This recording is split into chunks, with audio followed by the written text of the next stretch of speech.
বন্ধুরা, সবাইকে জানাই গুড মর্নিং। তো এখন বাজে 11টা। এখন থেকে আমি ভিডিওটা স্টার্ট করছি। আর সকাল সকাল তোমার দাদাভাই চলে গেছিলো বাজারে। তো বাজার থেকে কি এনেছে চলো তোমাদের সাথে শেয়ার করি। এনেছে বাঁধাকপি, এটার মাছ, দেখি কি মাছ এনেছে, লেবু, এখানে পটল, ও পটলের সাথে টমেটো আছে, আছে বেগুন, এই যে ফুলকপি, আর আছে সিম।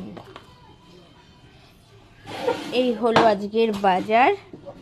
তো কি মাছ এনেছে চলো দেখি।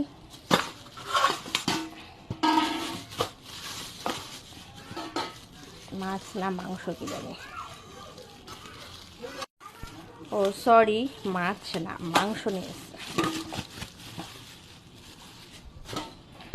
তো এই হলো আজকের বাজার। চলো ঝটপট করে সব মাংসগুলো ধুয়ে নিই, সব সবজি পরিষ্কার করে ফ্রিজে রাখবো। সবাইকে টাটা।